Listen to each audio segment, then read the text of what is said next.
देखिए, महाराष्ट्र में ये मुगलों की जुल्मी सरकार है, पूरी तरह से अंधेर नगरी हो चुकी है, रावण राज चल रहा है।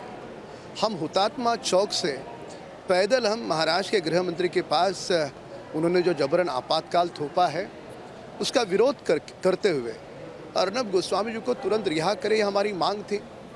हम शांतपूर्ण तरीके के साथ कर रहे थे, हमें वहाँ से रोका गया और जबरन पुलिस ने अपनी गाड़ियों में डाल करके हमारे उस पैदल मार्च को उन्होंने खंडित किया। पर हम रुके नहीं, क्योंकि ये मांग पूरे देश की है, पूरे विश्व की है, देश की 130 करोड़ जनता, क्योंकि अर्नब शेर है, टाइगर है, उनके साथ खड़ी है और महाराष्ट्र सरकार के जबरन आपातकाल का विरोध कर रही है। दुर्भाग्य ये है कि इन्होंने अहंकार में, घमंड में बदले के भाव से अर्नब पर कार्रवाई की, ये छुपा नहीं है। उनके बेटे पर भी कार्रवाई की, उनके ऊपर भी झूठा मुकदमा दर्ज किया। आज उनके साथी है घनश्याम जी, उनको भी सुबह सुबह पुलिस ले गई। तो एक के पीछे एक कितनी सरकार, ये सरकार कितने केसेस करेगी अर्नब जी के ऊपर? कौन सा गुस्सा है इन्हें, कौन सा अहंकार है इन्हें?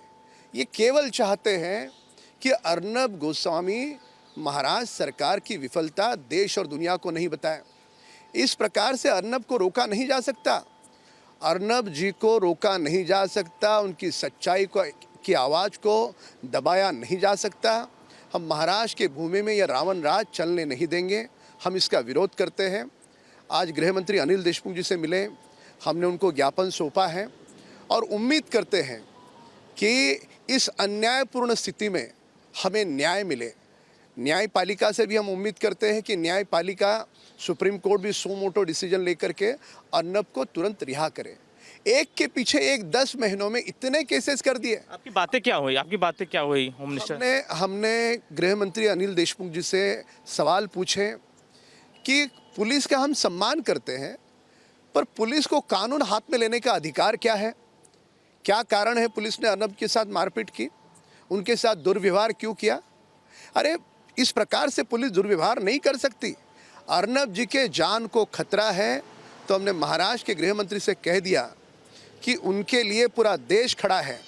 यदि उनके सर के बाल को भी धक्का लगा तो जनता बर्दाश्त नहीं करेगी। यह हमने उनके सामने बात रखी, उनके सामने उनको तुरंत रिहा करने की मांग रखी और महाराष्ट्र की सरकार अर्नब गोस्वामी समेत समूचे देश के पत्रकारों की और देश की माफ़ी मांगे, क्योंकि उन्होंने जो छलावा लगाया है गत कई महीनों के अंतराल से, ये छलावा केवल मात्र अर्नब सच्चाई की आवाज़ देश और दुनिया के सामने नहीं रखे इसलिए लगाया है। पर मैं आपके द्वारा देश की जनता की आवाज़ आज मैंने गृह मंत्री जी के सामने रखी और उनको बताया कि लोगों के मन में आक्रोश बहुत गहरा है, जन आक्रोश है। अरे, देश में नहीं, विदेश में भी लोग सड़कों पर उतर रहे हैं। महाराष्ट्र सरकार की छीतू हो रही है, इनकी धज्जियाँ उड़ चुकी है, पर इनका जो डरपोक स्वभाव है सरकार का, इनकी बौखलाहट है, उसी के नाते एक के पीछे एक मामले दर्ज कर रहे हैं। तो गृह मंत्री के साथ हमने विस्तार से बात की।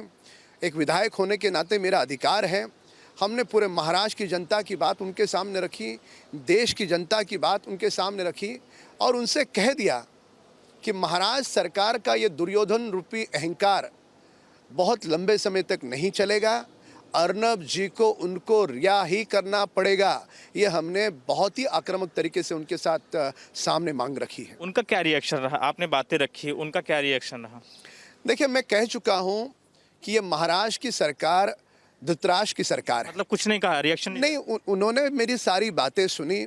उन्होंने बातें सुनने के पश्चात उनके साथ और भी एक मंत्री थे, वे भी, उन्होंने भी सारी बातें सुनी और फिर महाराष्ट्र के उनके मंत्रिमंडल में चर्चा करके निश्चित तौर पे न्याय देंगे, ऐसी उम्मीद है। पर जिस महाराष्ट्र की सरकार ने बदले के भाव से किया है, तो उनसे उम्मीद करना भी बेकार है। पर जो संवैधानिक तरीके हैं, उस तरीके से उन तक मांग रखना, उनसे जाकर मिलना, ये उचित था जो हमने किया है।